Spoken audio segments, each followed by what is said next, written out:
ഇനി പഞ്ച് ഡയലോഗിൽ രാഹുലിന്റെ വാക്കുകളിലേക്കാണ്.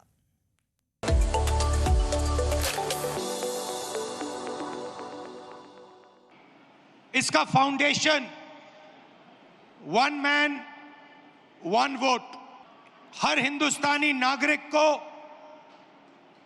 यह संविधान एक वोट का अधिकार देता है। पिछले चुनाव में बीजेपी ने कहा, मोदी जी ने, इनके नेताओं ने इस पर आक्रमण किया, हिंदुस्तान की संस्थाओं को खत्म करके इस पर आक्रमण किया। पिछले चुनाव में हमारे सामने एक सवाल उठा, लोकसभा का चुनाव हुआ, उसके बाद महाराष्ट्र का चुनाव होता है। लोकसभा में हमारा गठबंधन महाराष्ट्र के चुनाव को जीतता है, 4 महीने बाद बीजेपी महाराष्ट्र में विधानसभा जीतती है। आश्चर्यजनक नतीजा था कि 1 करोड़ नए वोटरों ने वोट किया विधानसभा में। 1 करोड़ नए लोग जिन्होंने लोकसभा में अपना वोट नहीं डाला था, जादू से ये विधानसभा में वोट डालने निकल आए, और जहां भी ये नए वोटर आए वहां पर बीजेपी चुनाव जीती। യെസ്, ഇത്തരത്തിലുള്ള വിമർശനം രാഹുൽ ഗാന്ധി ഉന്നയിക്കുമ്പോഴും ഇതിനെ കാര്യമായൊന്നും എടുക്കേണ്ടതില്ല, ഗൗരവത്തോടെ കാണേണ്ടതില്ല എന്നാണ് ഇപ്പോൾ BJPയുടെ നിലപാട്. കാരണം തെരഞ്ഞെടുപ്പ് കമ്മീഷൻ ആണല്ലോ ഇതിലൊക്കെ മറുപടി പറയേണ്ടത് എന്നാണ് അവർ പറഞ്ഞു വയ്ക്കുന്നത്. പക്ഷേ പാർലമെന്റിലടക്കം ഈ വിഷയങ്ങൾ വലിയ തോതിൽ ചർച്ചയാവുകയും പ്രതിഷേധത്തിന് ഇടവരുത്തുകയും ഒക്കെ ചെയ്തിരുന്നു. വിവരങ്ങളുമായി അജയ് സുധാ ബിജു ആണ് ചേരുന്നത്. അജയ്, BJPയെ സംബന്ധിച്ചിടത്തോളം ഇതിങ്ങനെ ഒഴുക്കൻ മട്ടിൽ തള്ളിക്കളഞ്ഞ് മുന്നോട്ട് പോകാൻ സാധിക്കുമോ?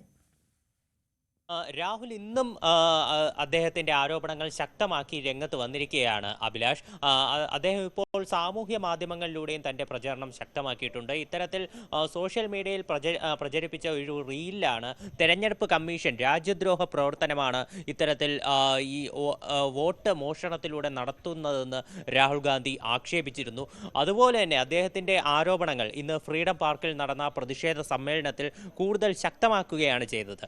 അദ്ദേഹം എടുത്തു പറഞ്ഞ മറ്റൊരു പ്രധാനപ്പെട്ട കാര്യം, മഹാരാഷ്ട്ര തെരഞ്ഞെടുപ്പിൽ ഈ ലോക്സഭാ തെരഞ്ഞെടുപ്പ് ആയപ്പോൾ അത് തങ്ങൾക്ക് ഫലം ഇന്ത്യ സഖ്യത്തിന് അനുകൂലമായിരുന്നു. എന്നാൽ നിയമസഭാ തെരഞ്ഞെടുപ്പിലേക്ക് വന്നപ്പോൾ 1 കോടി വോട്ടർമാരാണ് പുതുതായി ചേർന്നത്. ഈ 1 കോടി വോട്ടർമാരും BJPക്ക് വോട്ട് ചെയ്യുന്ന തരത്തിലുള്ള അത്ഭുതകരമായിട്ടുള്ള കാഴ്ച അന്നുണ്ടായി. അന്ന് തന്നെ ഞങ്ങൾക്ക് സംശയം തോന്നിയതാണ്. അന്ന് മുതൽ തെരഞ്ഞെടുപ്പ് കമ്മീഷനോട് ആവർത്തിച്ച് ഇതിൻ്റെ ഡേറ്റ ഹാജരാക്കാനായി ഞങ്ങൾ ആവശ്യപ്പെട്ടിരുന്നു. പ്രധാനമായിട്ടും CCTV ദൃശ്യങ്ങൾ ഹാജരാക്കാൻ ആവശ്യപ്പെട്ടു. അതുപോലെ തന്നെ ഈ വോട്ടേഴ്സ് ലിസ്റ്റിൻ്റെ സോഫ്റ്റ് കോപ്പി നൽകാനായിട്ടും ആവശ്യപ്പെട്ടിരുന്നു. എന്നാൽ ഇവയൊന്നും തന്നെ നൽകാൻ തെരഞ്ഞെടുപ്പ് കമ്മീഷൻ തയ്യാറായിട്ടില്ല. ഇപ്പോൾ ബാംഗ്ലൂർ സെൻട്രൽ മണ്ഡലത്തിലുള്ള ഒരു കണക്കാണ് രാഹുൽ ഗാന്ധി ഇന്നലെ ഉൾപ്പെടെ എടുത്തു പറഞ്ഞത്. അവിടെ നടത്തിയിട്ടുള്ള ഒരു രാഹുൽ ഗാന്ധി പറഞ്ഞത് തങ്ങളുടെ ടീമിൻ്റെ ഒരു കണ്ടെത്തലിലൂടെ ഇവിടെ ഫോം 16ൻ്റെ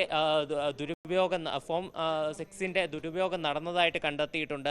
അതുപോലെ തന്നെ ഇരട്ട വോട്ടുകളുണ്ട്. അതുപോലെ 100-ലധികം വോട്ടർമാർ ഒറ്റ വിലാസത്തിൽ തന്നെ ഉള്ളതായിട്ട് കണ്ടെത്തിയിട്ടുണ്ട്. ഇത്തരത്തിൽ നിരവധി ക്രമക്കേടുകൾ നടന്നതായിട്ട് കണ്ടെത്തിയിട്ടുണ്ട്. രാജ്യത്തെ മുഴുവൻ വോട്ടേഴ്സ് ലിസ്റ്റ് തങ്ങൾക്ക് തരികയാണെങ്കിൽ മറ്റ് മണ്ഡലങ്ങളിലും സമാനമായിട്ടുള്ള ക്രമക്കേടുകൾ നടന്നതായി തെളിയിക്കാമെന്നാണ് രാഹുലിൻ്റെ വെല്ലുവിളി. അതുപോലെ തന്നെ തെരഞ്ഞെടുപ്പ് കമ്മീഷൻ പറയുന്ന പ്രതിജ്ഞാപത്രത്തിൽ ഒപ്പിട്ട് നൽകണം, പരാതി നൽകണമെന്ന് പറയുന്ന വാദത്തിന് രാഹുൽ മറുപടി നൽകുന്നത് താൻ ഭരണഘടനയിലൂന്നി പ്രതിജ്ഞ ചെയ്ത് പ്രതിപക്ഷ നേതാവായിട്ടുള്ള ആളാണ്, തനിക്ക് മറ്റൊരു തരത്തിലും ഇനി ഒരു പ്രതിജ്ഞ ചെയ്യേണ്ട ആവശ്യമില്ല എന്നുള്ള തരത്തിലുള്ള വാദമാണ് രാഹുൽ ഗാന്ധി ഇന്ന് വേദിയിൽ ഉന്നയിച്ചത്. അതുപോലെ തന്നെ ഭരണഘടന ഉയർത്തിപ്പിടിച്ചുകൊണ്ടുള്ള ഒരു പ്രസംഗമാണ് അദ്ദേഹം ഇന്ന് ഫ്രീഡം പാർക്കിൽ നടത്തിയിട്ടുള്ളത് എന്നുള്ളത് ശ്രദ്ധേയമാണ്. ഇക്കാര്യത്തിൽ തെരഞ്ഞെടുപ്പ് കമ്മീഷൻ ഇപ്പോൾ മറുപടിയുമായി രാഹുലിൻ്റെ ഏറ്റവും പുതിയ വാദങ്ങൾക്ക് മറുപടിയുമായി രംഗത്തെത്തിയിട്ടുണ്ട്. തെരഞ്ഞെടുപ്പ് കമ്മീഷൻ പ്രസ്താവനയിലൂടെ പറയുന്നത് പഴയ വീഞ്ഞ് പുതിയ കുപ്പിയിലാക്കുകയാണ് രാഹുൽ ഗാന്ധി ചെയ്യുന്നത് എന്ന് തെരഞ്ഞെടുപ്പ് കമ്മീഷൻ പറയുന്നുണ്ട്. അതുപോലെ തന്നെ ആദിത്യ ശ്രീവാസ്തവയുടെ പേര് രാഹുൽ ഗാന്ധി ഇന്നലെ പത്രസമ്മേളനം നടത്തിയപ്പോൾ പ്രധാനമായിട്ടും എടുത്തുന്നയിച്ച പേരായിരുന്നു. 4 സംസ്ഥാനങ്ങളിൽ ഈ ആദിത്യ ശ്രീവാസ്തവയുടെ പേരുണ്ടായിരുന്നു. ഇയാളുടെ പേര് ഇതിന് മുമ്പ് തന്നെ ഈ 4 സംസ്ഥാനങ്ങളിൽ കണ്ടെത്തിയതിന് ശേഷം ഒഴിവാക്കിയിട്ടുള്ളതാണ് എന്ന് തെരഞ്ഞെടുപ്പ് കമ്മീഷൻ മറുപടി നൽകിയിട്ടുണ്ട്. അതുപോലെ തന്നെ മറ്റ് കാര്യങ്ങളിലൊന്നും തന്നെ അടിസ്ഥാനമില്ലാത്തതാണ്. രാഹുൽ ഗാന്ധി നേരത്തെ പറഞ്ഞതുപോലെ തന്നെ കൃത്യമായി തെളിവുകൾ ഉണ്ടെങ്കിൽ അവ ഹാജരാക്കി പ്രതിജ്ഞാപത്രത്തിൽ ഒപ്പിട്ട് പരാതി നൽകാൻ തയ്യാറാകണം എന്നുള്ള ഒരു കാര്യമാണ് തെരഞ്ഞെടുപ്പ് കമ്മീഷൻ പറയുന്നത്. ഇനി അടുത്ത ബീഹാർ തെരഞ്ഞെടുപ്പ് നടന്നതിന് ശേഷമായിരിക്കും അടുത്ത ഘട്ടത്തിൽ ഇത്തരത്തിൽ ആരോപണം ഉന്നയിക്കുക എന്നും തെരഞ്ഞെടുപ്പ് കമ്മീഷൻ പറയുന്നു. എന്തായാലും ഈ പോര് ശക്തമാക്കാൻ തന്നെയാണ് ഇന്ത്യ മുന്നണിയുടെയും അതുപോലെ തന്നെ കോൺഗ്രസിന്റെയും തീരുമാനം.